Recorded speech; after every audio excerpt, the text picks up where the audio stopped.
Hi guys, it's Candace from Beacon Hill Books. July was a tough month for me. I had a very busy work schedule and I had a lot of visitors, so I only read 6 books, which I'm proud of that I even got that far, and I've almost finished a very large book in the Luminaries, so I have nothing to complain about, but it was not as much as I'd like. In terms of my monthly goals, which is to read a classic, which I did do, which is to read a Robin Hobb, which I did not do, which is to read the Laurie King series of Mary Russell and Sherlock Holmes, I did do, and I think that's mostly it. So, and the Read Around the World Book Club I did not do. So I only did 2 of my goals for the month, but sometimes life just gets in the way, and I definitely did not post as many videos as I would have liked, but c'est la vie. So I'm going to go in the order that I read my books. The first book I read was The Bedlam Stacks by Natasha Pulley.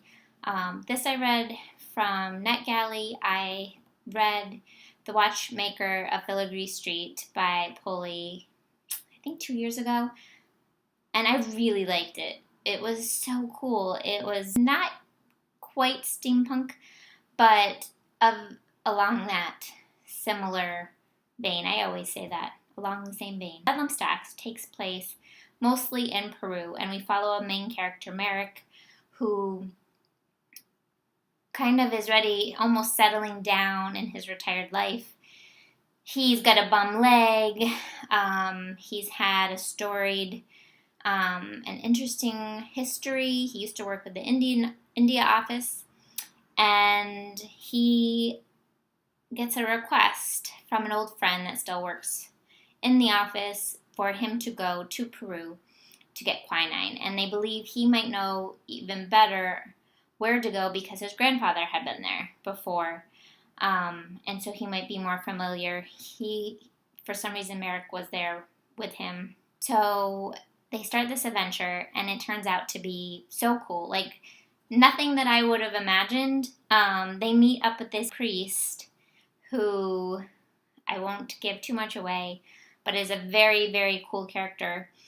And I think there is a touch of magical realism in this book. It's sort of same as Watchmaker.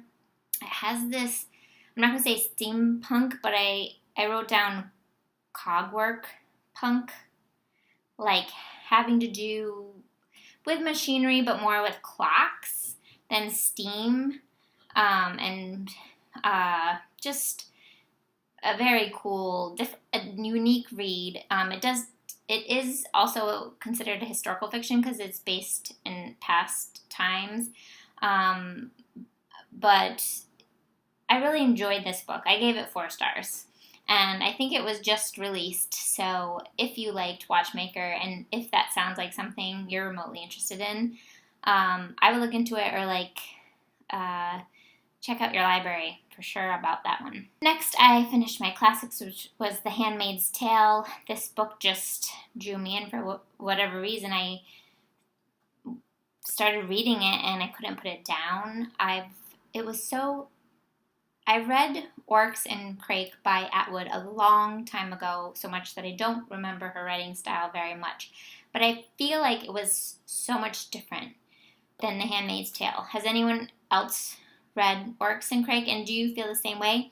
It was like shorter sentences, more concise, but yet in some ways, like, she always is comparing something to something else. But it was an intriguing premise, and I can understand definitely why it's cemented as a classic, and it definitely made me want to read more Margaret Atwood for sure. So what do you guys feel is a next good Atwood to read after I've read Handmaids, and I've already read Oryx and Crake? And I will just say the ending definitely brought it up a star for me. I gave it 4 stars. The next book I read was Dreaming Spies, Mary Russell and Sherlock Holmes, number 13. And this takes place in 1925, primarily in Japan.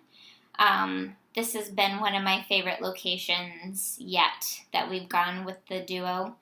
And I really also liked the premise because, like I said before, we're talking about ninjas, and that's just cool.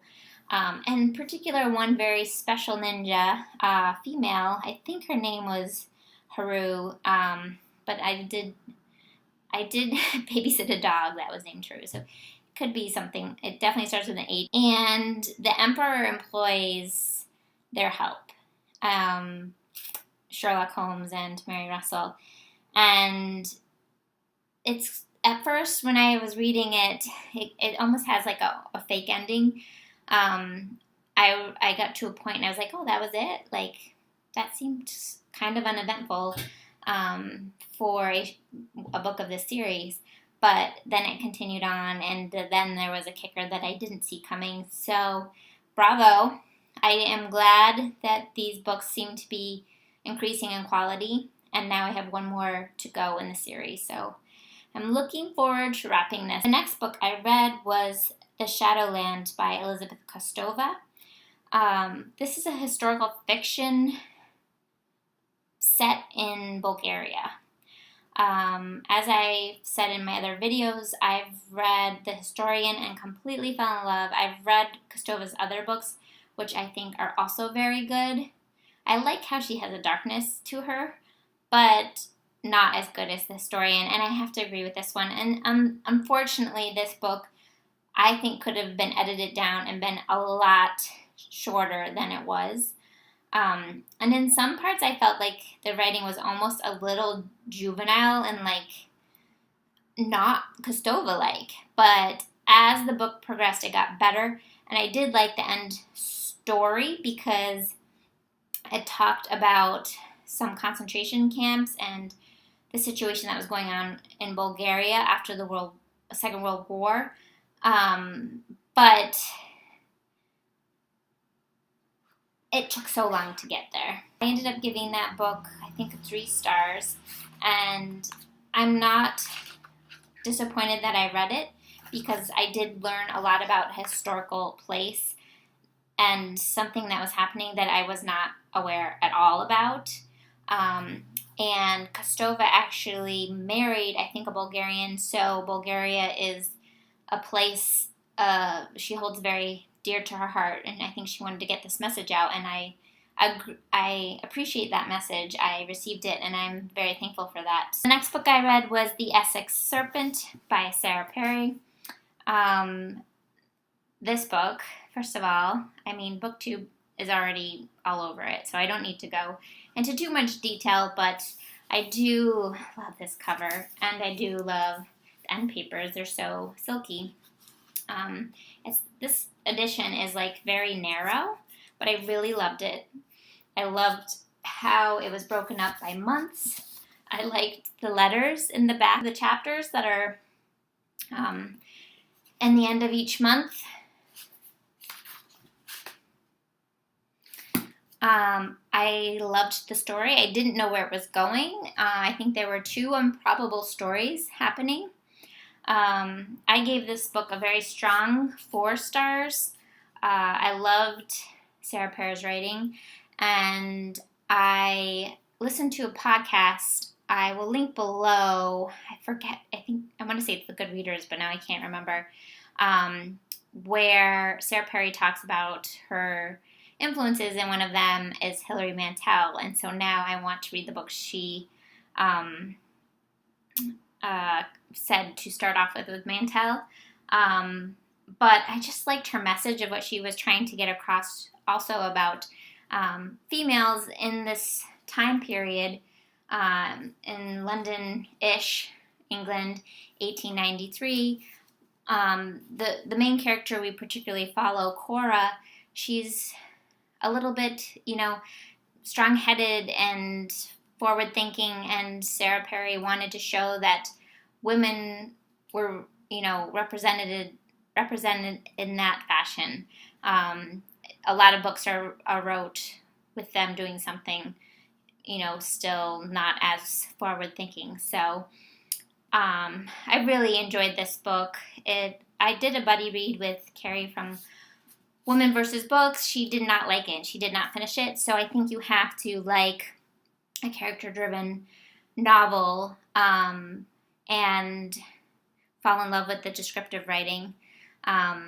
So yeah, I really enjoyed this book. The final book I finished, which I listened to on audio, was Hillbilly Elegy, a memoir of a family and culture in crisis by J.D. Vance. And this is also a very well-known and popular book. This was available on Hoopla, and I love listening to my audiobooks on Hoopla because they have an unlimited amount of books available. So like you don't have to wait on hold if you see a book. You can just get it. And it just feels like it's available longer than when I use my library.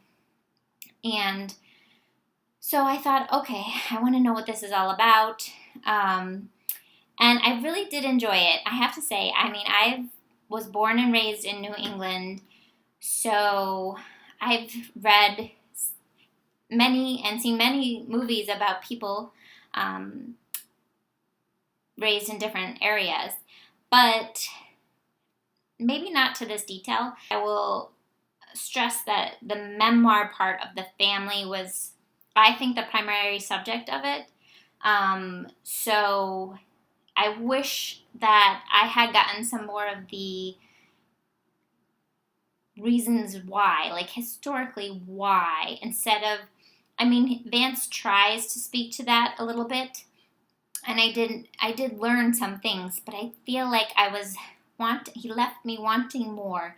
And I'm going to post a book down below that Liz from BookLearning said was actually even a better book if you're looking for that type of information about why sort of the Rust Belt is the way it is-ish. And I will definitely get to that because there is merit in understanding this, and this is why, you know, us being readers is great because we learn about other people that aren't like us. We're dealing with a whole nother culture here. And, you know, such things as like his grandmother who basically raises him, she raises him in tough love. I mean, there's no question she loves him, but she's also the first person to punch him in the face and, you know, show him what the rules are, the unspoken hillbilly rules are. So it was intriguing, and I think the audiobook was good because it was from the author, as always.